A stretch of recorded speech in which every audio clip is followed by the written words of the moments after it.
Nicholas Sarin, who's a basketballer here in Brisbane, Queensland, and he's about to head over to college, but we're actually looking at his journey and where his love of basketball and passion started, and hopefully we'll follow his journey over the course of the next few years. So this is sort of where we're at now and where we've come from, I suppose, where we've been.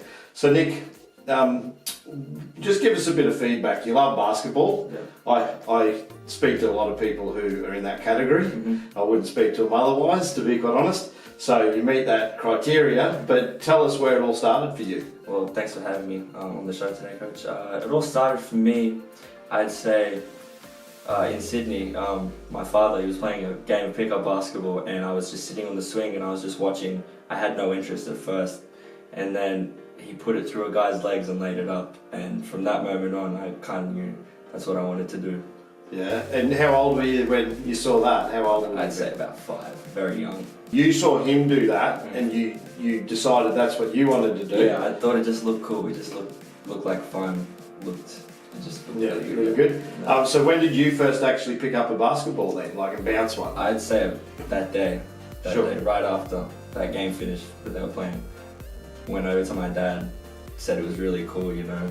I thought it was amazing and started playing from that day on, really. Your family heritage and history is you guys came out here from war-torn Yugoslavia. Yeah. Your background or your heritage is Serbian, mm-hmm. and your father, obviously that nation is a proud nation with basketball as a sport, yeah. and your father actually, obviously you saw him in your eyes as being quite a good player, and he had a love of the sport. For him to do that, he must have been a pretty good player too at that. Yeah, well, at that time not really. Obviously he wasn't training and everything, had other commitments, but you know, he always played. I had a love for it, and it was just a kind of in the moment thing that happened. Yeah. Sure. So take us on the journey. You've seen your dad do that. You're bouncing a ball. Did he become a mentor and coach for you initially, or was he in that role? Or no, not really? Not necessarily. So from that moment on, I'd say, it was more like a kids kind of love for it. Do you know what I mean? So I played it at school whenever I could, and then a few years later we made the move up to Brisbane from Sydney. I'd like to say a few months after we moved to Brisbane, I started playing organised. Where did you first play? I played at Southern Cross Tigers. Okay. In Redcliffe, yeah. Yes, and you obviously, what age would you have been when you started playing? You were 9 years old? 9 years old, yeah. So, and that for you, was that still serious or fun at that point in time? At that moment on, I'd say I was starting to take it serious. I was horrible though, but I knew I wanted to get better and I wanted to be good at the sport from that moment. So, Southern Cross, how long were you at Southern Cross? I'd like to say 3 or 4 years. Okay. Yeah. So when did you first opportunity to play serious ball or did you always have the competitive streak? I know you, so I know you can compete, but when do you think the competitive edge sort of kicked in too, when you actually did want to compete and take your game to more than just a social fun sort of approach? I'd say when I got knocked back from a representative tryouts down at Brandale, I was the only kid out of the 21 kids that were there that didn't get picked up by either Division 1 or the Division 2 team. So that kind of really hurt me. Then I was fortunate enough to meet Coach Lucas Calvert down at Deception Bay at Basketball After Dark, and he said come try out for his team. So I did. I made their team. Unfortunately we were in Division 3, but you got to start somewhere. I played 2 years there, and then that's when I knew, when I was watching the older kids play, and you know, the Division 1 rep players, that's what me and my mum always used to say, you know, Division 1, that was a big deal.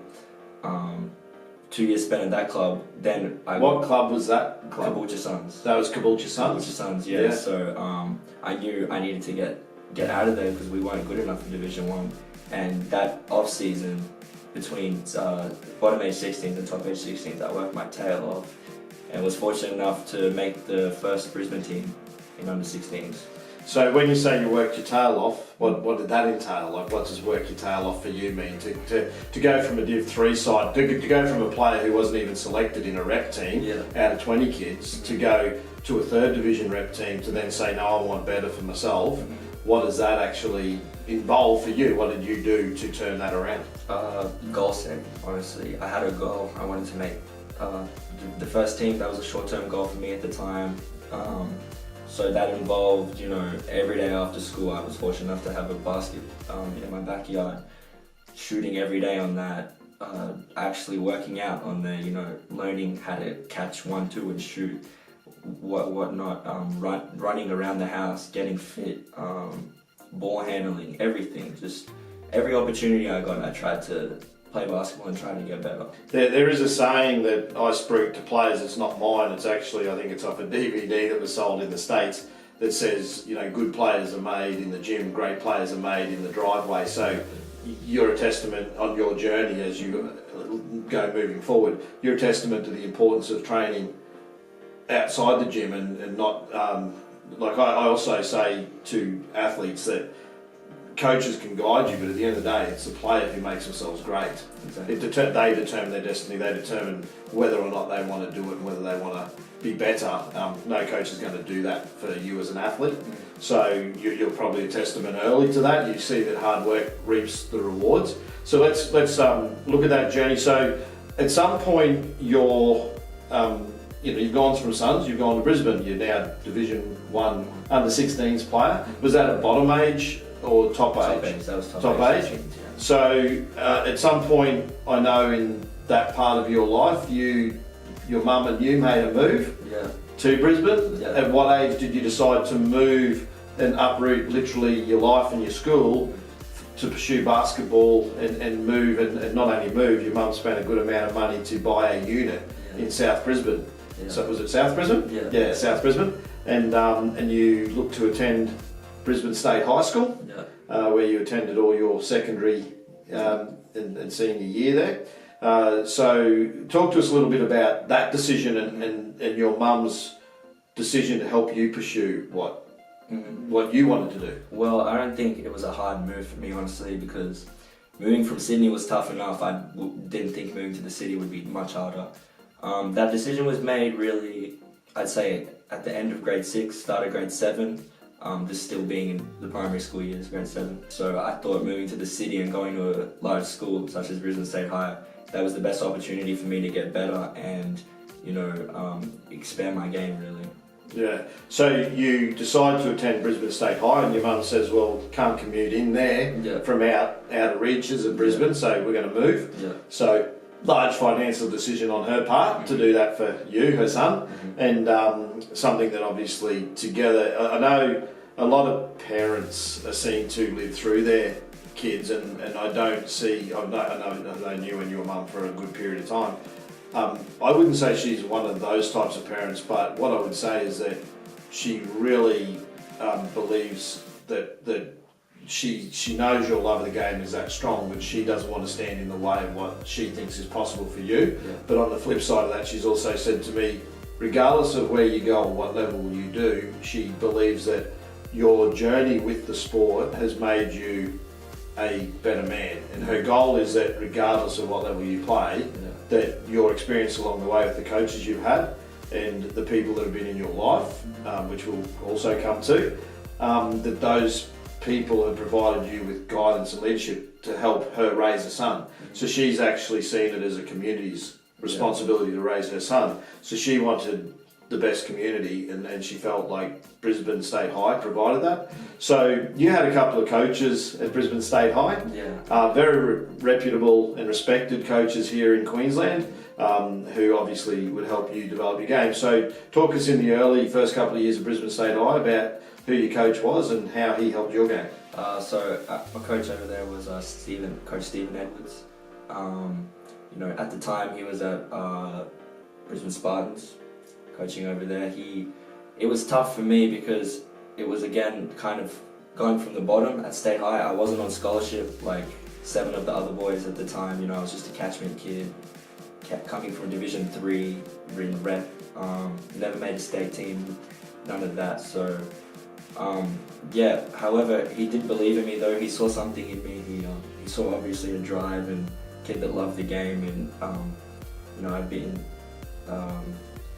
trusting in Coach Stephen Edwards from the start. He's a really good really good coach and an even better man. So yeah.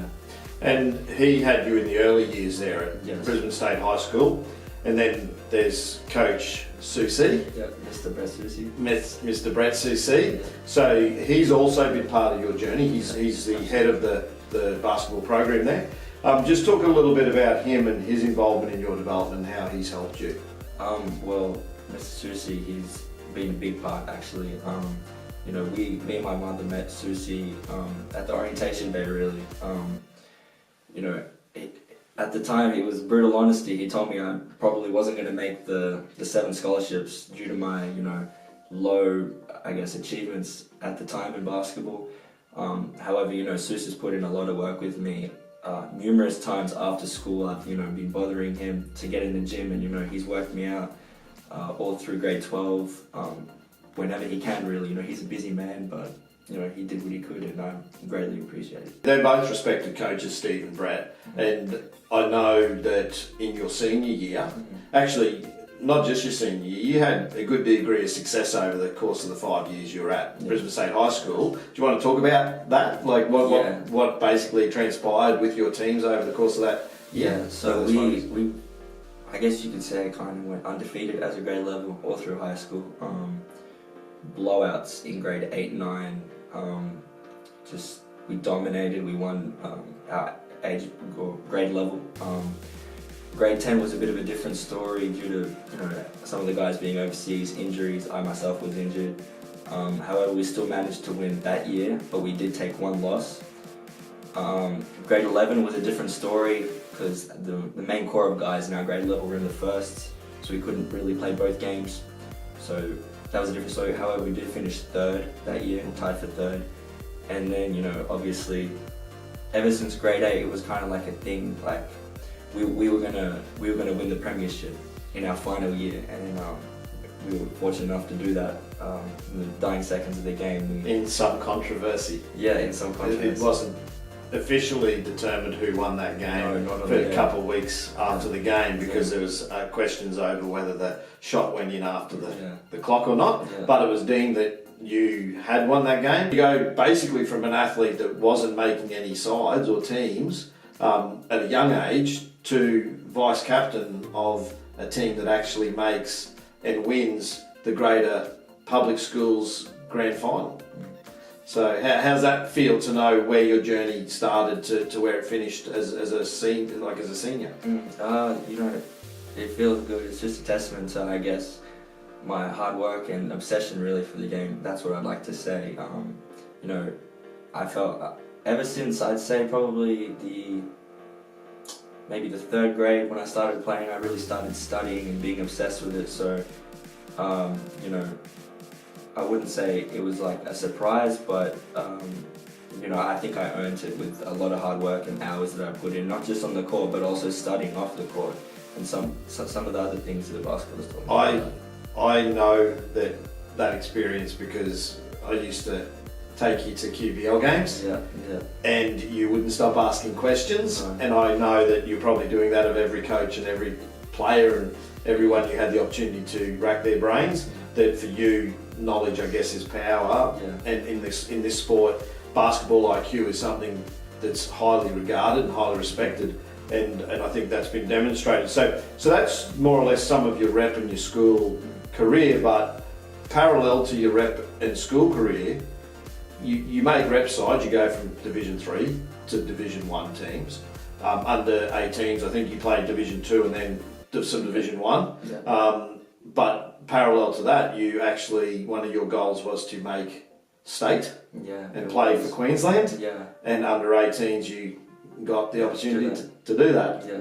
Now, the development at the state level is a level above what you get in other programs. So how was that experience for you? And I think you had Coach McKinnon, former NBL. Coach Sam McKinnon. Yeah, Coach Sam McKinnon, former professional player here in Australia and had actually played for Australia.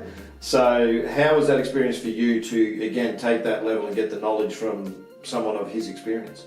Well, making the state team was amazing. You know, I was stoked. I was actually working out when I found out that I made it. So, you know, I kind of went crazy. I was very excited. You know, state was a lot different. You know, a lot of individuals before the trainings. Just the team trainings were very intense in the camps. You know, that it was really a kind of like a pro setting, if I could say that. You know, Coach Sam McKinnon is a very knowledgeable coach. A lot to pick his brains about. He knows the game very well. He's very patient. He's a player's coach, and yeah, you know, the whole state experience was amazing. It exposed me to, you know, a level of competition that I've never seen before, both athletically and skill-wise. You know, the kids at nationals everyone's good. There's no real bad players there, so you have to bring it. And you know, I think I grew a lot from that. Unfortunately, I wasn't able to get, you know, or perform the best that I was able to. But you know, that just made me work harder when I got back to Brisbane from nationals and to go to the next level, really. But yeah, state was a huge. And you also made the 20 state team and had a reserve. Yeah. A reserve, yeah. So it had a coach in Nate Tate, and had very knowledgeable coach again, QBL experience, one of the great communicators and minds in our state as far as basketball, and really understands athletes again, like very respected coach also. So what did the under-20s program teach you at state? You know, Nate was all about energy and communication, really. He emphasized defense. Defense was a big part. Yeah, it was just a lot of intensity, a lot of like picking up full court, things like that. He was a high, as you said, encouraged communication and encouraged pressure defense up the floor. So I'd say that really. Yeah. Let's go back to your heritage, which is Serbian. Yeah, Bosnia Serbian, yeah. And you've been involved in the state programs here, but you get opportunities back in your home country to go and experience the European experience. Yeah. You had a bit of basically you had an unfortunate experience, if I could say that. Explain what occurred when you went over. So I went to go try out for the Bosnian under-18 national team as a bottom age kid. Experience was amazing, really. I learned so much about the game, so much. I learned what I have to improve. You know, I learned, you know, how to kind of be a pro on and off the court. Those kids, you know, it's hard. It's either they make it or they don't. So their life is, you know, kind of on the line. Unfortunately, I was the first one to get cut from that team, which I took very personally and very hard, but you know, that made me want to work even harder. So the adversity in the sport, actually, it seems the message you keep delivering in the questions I'm asking is that you don't stand by and let someone say no to you, in the sense that they can say no, but that motivation then for you isn't to quit. It's to say, well, it just means I have to work harder. Yeah, I'd say, you know, I think my love for the game is too much for someone to just say no for me to quit, or, you know, stop training or stop doing what I love. So talking about your heritage, as you've grown up, you've had the opportunity to also be inspired by and meet some of your Yugoslavian players and things like that. Do you want to talk about who you met, like Vlade Divac? Yeah, and Mirza Teledovic. So I actually met Mirza first, completely by chance. One of my mum's really good friends, she's a journalist in Bosnia, and you know, at the time he was back home, so he wasn't in the main city where I was at. He was like 60 kilometers away.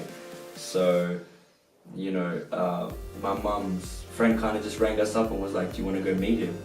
So I was like, you know, of course. So we go that day to meet him. It wasn't even 60 kilometers, it was probably more. It was like a 2.5, 3 hour drive in the middle of nowhere, just in a village. And we go into a restaurant and we're just waiting there, and then I see this tall shadow just come out of a car, and it's him, Mirza Teledovic, all in his Brooklyn Nets training gear and everything. And yeah, it was really an amazing thing. It's kind of always, it's weird. You never really like think that like NBA players, you never really think of them like off the court like that. But when you actually get to meet one and see that they're human just like you, it's really amazing. And you know, he was very humble, very polite, very kind. wasn't stuck up or anything like that. He was just a really good person. So when you met him, he actually had a message too about adversity and you know what to do when those adverse decisions were made. Yeah, he was telling me his story, just like I'm telling you right now. I wasn't aware of it before I met him, but you know, he was, you know, a normal kid, just played for the love of the game. Went to go try out for, you know, a club at the time, and they knocked him back a few years in a row. You know, he just stayed persistent, kept working, didn't listen to, you know, any of the no's really, and you know, moved around in Europe a bit throughout the clubs, then finally landed in a big club in Barcelona, and then from Barcelona he went to the NBA. But the real message he was trying to tell me was whenever they tell you no, you just keep pushing if you really love what you do. So yeah. Well, that's awesome experience.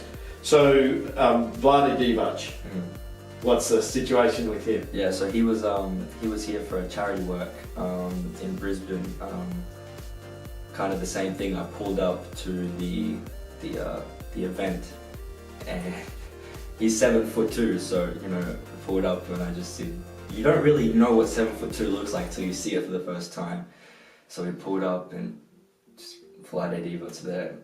Wow. So you know, I was fortunate enough to meet him, get a photo. Again, very humble person. You know, took time out of his day to take a photo. Asked me how I was, etc. But yeah, so you speak Serbian, is it? Yeah. Yeah. So did you? Croatian, yeah. Yeah. So did you speak to him in your native tongue? Or Yeah. So he was just like, "Oh, do you play basketball?" And I was like, "Yeah, I do." And he's like, "That's good. Just keep pushing for that." So yeah. Yeah. Look, you follow those athletes, and to meet them, it puts it into perspective, like you say, that they are actually just humans like everyone else. Yeah, humans. It's funny to say like that, but yeah, people put people on a pedestal, but Yeah, exactly. the fact is a lot of people are genuine people, and a lot of them don't actually want to be seen any more than who they actually are. Yeah. You know, they don't get that star. They don't feel like they need to be seen to be a star. They don't see themselves as a star. So that's where the humble side comes in. Look, you've had a good amount of family that have been behind you and supported you. Now I've had the privilege of playing against one of those particular family members who's equally as passionate about the game as you, interestingly, and you get a taste for, I imagine, what a Yugoslavian coach would possibly be like, in that on the court he seems to always want to coach, and that's your uncle. Yeah. So talk about how he's helped you and motivated you to be better as well, because he's been there along the way, watching games and supporting you as well. Yeah, exactly. I mean, from the start, one of my toughest critics, my uncle Minya, you know, he's kind of watched me grow from, you know, that kid in 3rd grade who was just starting to play club basketball, really. Again, as you said before, good plays aren't made in the gym, they're made in the backyard. So really, my first organised training was with him. Didn't even touch a ball, and this was at the Redcliffe Lagoon, by the way, on an outdoor court in the winter with the wind howling. So conditioning, that's what we did. That was the first thing he did, so that's what he was going to make me do. So we did, you know, squat jumps, everything. It was probably one of the most exhausting sessions ever. As a 9-year-old kid, you know, you don't really want to do conditioning. So yeah, he's been a really good. Now I've you know, scrimmaged against him, and he's a competitor, so I can see there's a little bit of that in the family, runs in the bloodline, I could say. But he genuinely, from what I saw, wants to help your game, and help you improve, and has over the course. Like I've seen him in your journey quite a bit. Who else in your family that, like, obviously your mother's been there the whole journey, but who else who I might not be aware of, I guess, has been there for the journey as well? So, you know, firstly, I'd just like to thank all my family. You know, as my mum likes to say, it takes a village to raise a man. You know, after I got knocked back from the national team, as I said, I took it very personally. You know, I wanted to actually catch the first flight home. I was very upset. But fortunately, you know, I had the opportunity to, you know, get 2 weeks of training in there. So, you know, I was asking around, asking my family, you know, where can I find a court for the next 2 weeks, you know, consistently every day. So, my grandfather reached out to the local high school, got a key, and, the next day we were in there getting shots up every day, working out, skills, him and my cousin, Costa. So, yeah, that is the Zdravo, he's helped me a lot. In those 2 weeks, very old man, still busting his tail to run after rebounds, and everything else, encouraging me, and yeah, he was a very positive factor after the cut.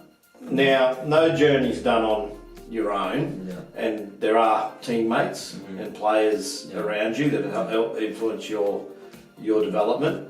Who stands out as key to your development as well from a playing perspective? Which teams have you played with? And Yeah, well, pretty much all the teams, but I'd like to highlight the Brisbane White Eagle boys, the Serbian boys that I played with here in Brisbane. Ever since, I'd like to say, the end of grade 8, it was me and my mum, and we went to the court where they train and play pickup at. Very daunting, all very aggressive when they're playing, and they're all I'm a 14-year-old kid, they're all grown men, but they took me in as family, close with most of them today. So yeah, they've had a huge factor.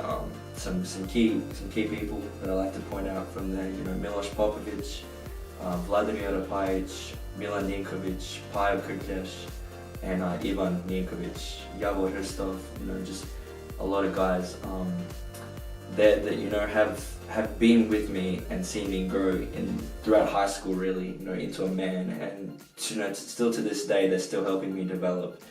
And they really taught me, intensity and how to play the game properly, how to move without the ball, how to play hard defense, how to talk, etc. A lot of adversity we've had, as a team. We've been kicked out of associations as a club, for verbal fights and whatnot. But yeah, they took me in. They played an annual tournament every December. Serbian tournament, and they took me into their first team, their men's team, when I was only in the 9th grade, so I was 15 at the time. They didn't have to do that, but they saw something in me, obviously, and they took me, and yeah, they've been a huge part, especially Miloš Popović and Vladimir Opajić. Miloš has instilled a lot of belief in me, that I can make it at the next level. He's put in a lot of hours with me, and also Vladimir Opajić, who's my current trainer, weights trainer, and also on the court. He's done a lot for me, and all very good people at the club, and I'm happy I know them. I visited you at your apartment one time. Yeah. And we went and caught a basketball game, and while I was waiting, I noticed around the apartment in Brisbane, everywhere there was pinned to walls and doors and floors and backs of toilet doors, motivational sayings and goals. Yeah. How important was having those visuals for you? I know there was one, and you might want to speak to what was above your bed, that every morning when you woke up, you were confronted with motivational sayings and things above your bed. What were those sayings, and what were the reminders? Well, it actually started with you, Craig. You used to hand out little cards of how to set goals when we were younger at Southern Cross, and that really stuck with me. So, you always used to preach, the first thing you wake up, you should think of a basketball. The last thing you go to sleep, you should think about a ball. So, I thought it would be, smart to pin, the 3 greatest players of all time on the roof of my room. So controversial, mate. Who do you think the 3 greatest players of all time are? I put Jordan, LeBron, and Kobe. Controversy, but they are great players and inspired generations of players, and I don't think there's any disputing of those players and their role in the sport and motivation for guys like yourself. So they're the images that you woke up to. What about the sayings and the? A lot of my it was actually my mum who put a lot of quotes and sayings, and they're still around the house to this day. Just things to keep me on track, to keep believing, to have a positive mindset, things like that. Just to get through the day and to stay locked into my long-term goal and complete my short-term goals. Along your journey, you've mentioned some coaches already who helped you at both your school level and your state level. Let's revisit, like, you played club and some rep. Let's visit some of the coaches who, along your journey, have been influential in guiding you. Yeah, well, of course, you, Coach Craig. The first serious coaches I had at Southern Cross. Invested a lot of time in me. Always motivated me. Always let me train with the older kids. I believe when I was in under 12, he let me train with the 16s at the time. Let me scrimmage with them. So yourself, you've helped me a lot throughout the way. As I said before, setting goals. You've given me a lot of film to watch, as I remember, NBA discs, etc., YouTube links, stuff like that. I'd also like to mention my first organised basketball coach, who was Rebecca Piddle, and her dad, Andrew Piddle. They were very helpful, teaching the fundamentals. Also Southern Cross, Bill Ringholt, who's had a huge impact on my basketball journey, and still to this day is helping me. He's helped my mother and I, throughout the recruitment process in college. Since the start, really, when I started taking it seriously in grade 10. There are a lot of coaches, obviously, for you to go through. How about, rather than going through each journey, how about we just mention a few? Well, I'll just mention, a little bit of what they've done. I won't go into too much detail, but, my first rep coach, Lucas Calvert, he's the first one who really gave me a shot at it. He instilled a lot of discipline and toughness and intensity. I was a very shy kid, very, self-conscious, but he really kind of woke me up. So I can't thank him enough for that. I'd also like to mention Ollie Bagiri. Again, first chance I got to play Brisbane, he was my coach. He's very good for my development. Again, believed in me. John Towand, who was my coach in top age 18s, good coach as well. Went through a bit of adversity at the start of the season. I wasn't starting, I was in the starting 5 at the time. But I had to buy into the system, I had to adjust, and was fortunate enough to be in the starting 5 and then make the state team from that. Yeah, and I'd also like to mention Milorad Milosavljevic. He was an individual coach. He was actually a former coach of the great Sasha Djordjevic, who is currently the head coach for the Serbian team. So he has a wealth of knowledge about the game. He was very tough on me. Probably one of the hardest coaches I've ever had in terms of individual workouts. Extremely intense and just very old school, but it was good to have him.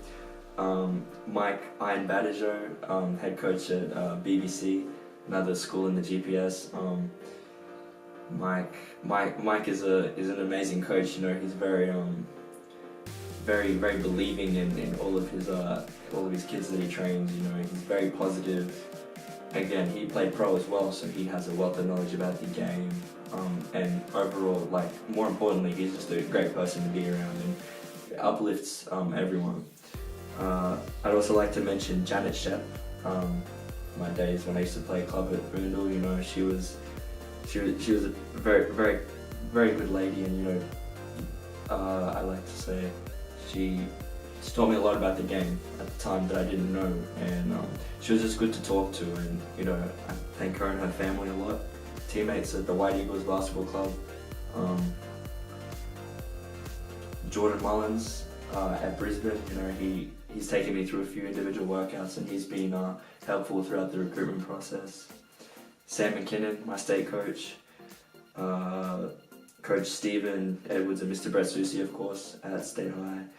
Coach Aaron Joggings, who the year in the 10th grade, Coach Stephen Edwards wasn't able to coach us that year, so he took the team in grade 10, in grade 9, and of course we won that year. I'd also like to thank James Roche, who was the assistant coach in my secondary school's Queensland state team. Coach Mirko Turbic, who was the coach of the national team that I got knocked back from, and 6 months later I went to go train with a club over there, and he took me in. I was fortunate enough to get in contact with him after the camp when I got knocked back, and I asked him, could I come train with your club in December of 2015?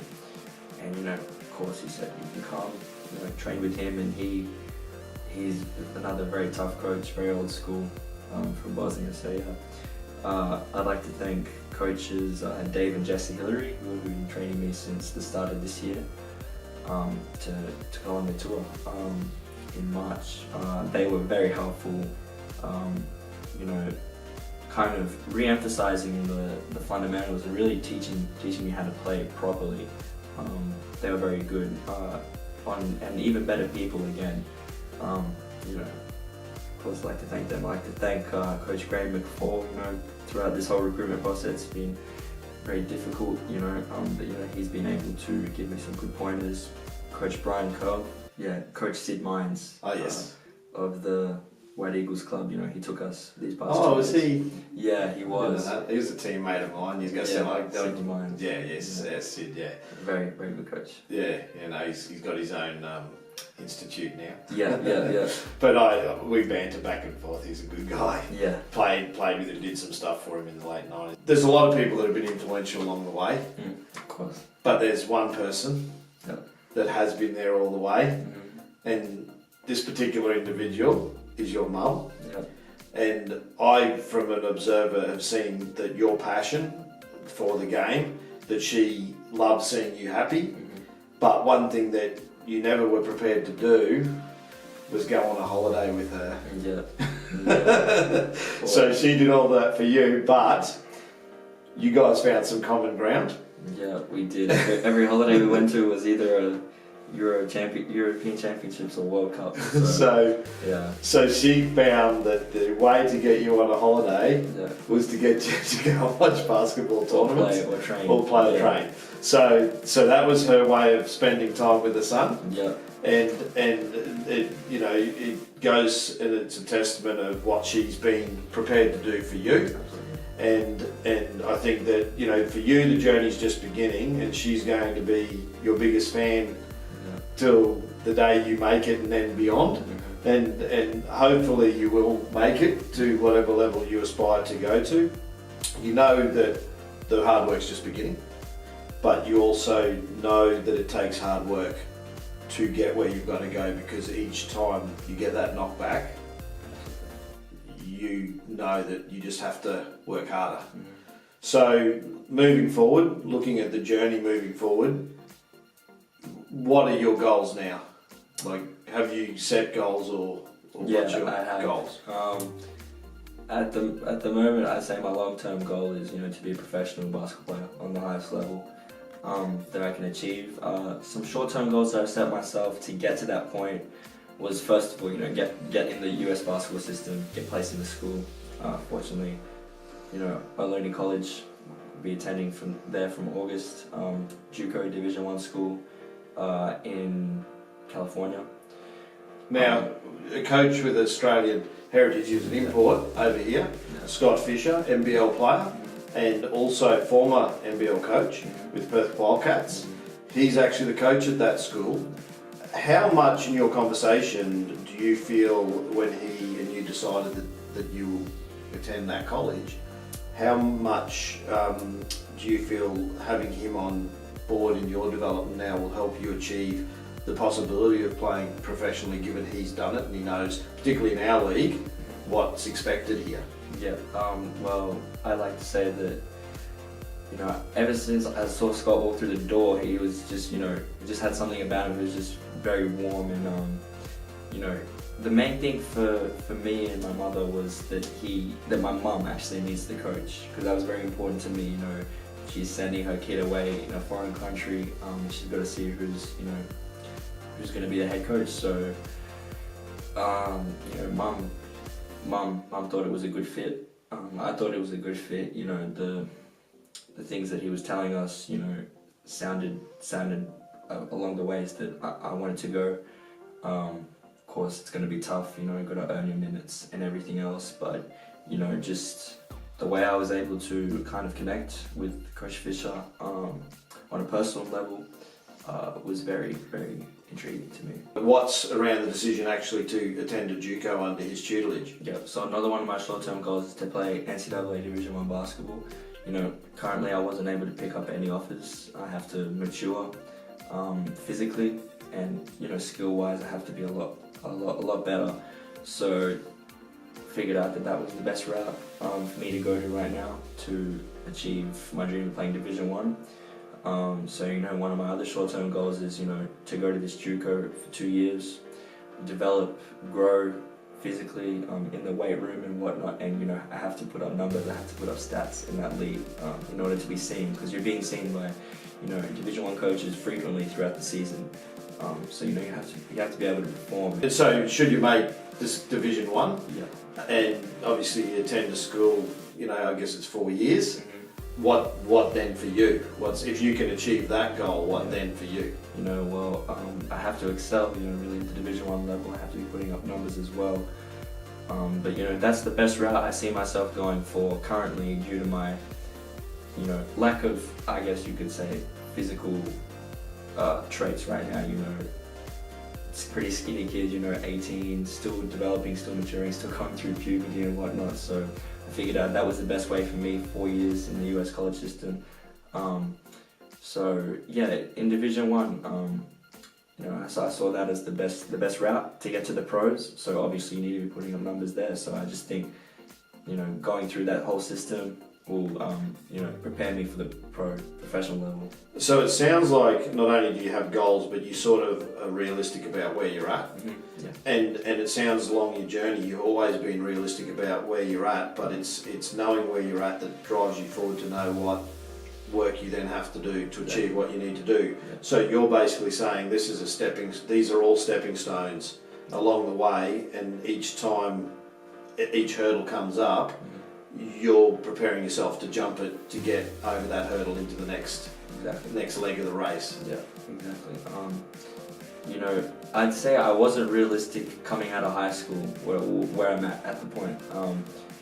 My mum always kind of had the feeling and saw that I wasn't at that level, at the NCAA Division 1 level. But obviously when I went to the US and went for a tour, I saw that I still have a long ways to go, and I still have a lot of hard work to do to get to the level where I want to be. But as you said, trying to stay as realistic as possible and just keep my head down and keep working towards my goals.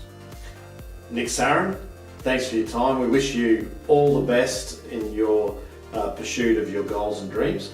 And I did say to you once, don't have dreams, have goals.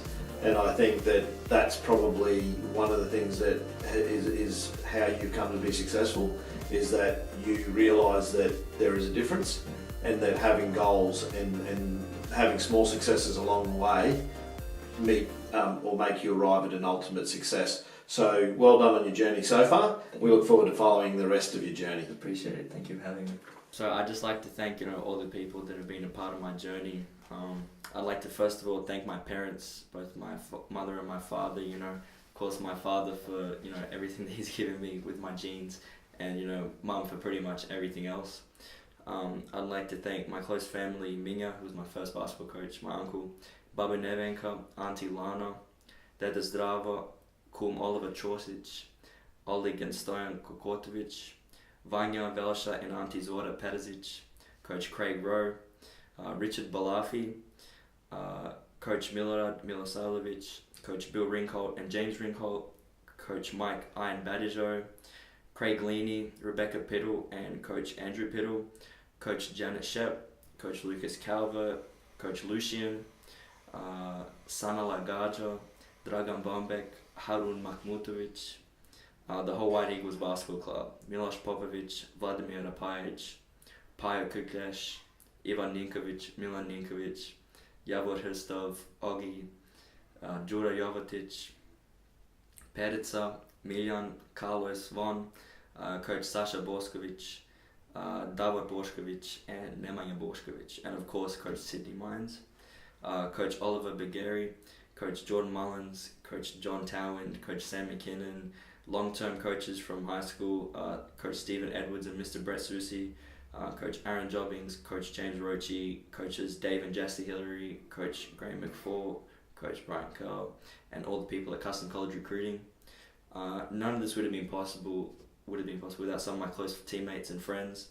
Of course, my first ever best friend, Christian Galasino, Michael Hassan, Milan Perzic, Mladen Markovic, Isaiah Edwards, Sasha Vanya Gazibergovic, Chris Bunting, Jackie Kao, Zach Akruno, Nicola Shestich, Lachlan Cowley, Harry Brown, Matt Hume, Ridge Gamroon, Jordan Kennard, Ben Tierney, Hunter Schofield, Grayson Pedwell, Wanji Jang, Christian Tan, Alistair Campbell, Dana Isaac, Jared Hepe Carini, Jono Davis, Stefano Delorio, Brandon Edwards, Veljko Martovic, Mikey Fleming, Riley Martin, Tom Haynes, Josh Leaney, Jalen Patton Croker, Fraser McDonald, Angus Davis, Alec Akdol, Robert McCown, Patrick Lezagas, and Kai Wilby. Thanks a lot, guys. Appreciate all of you.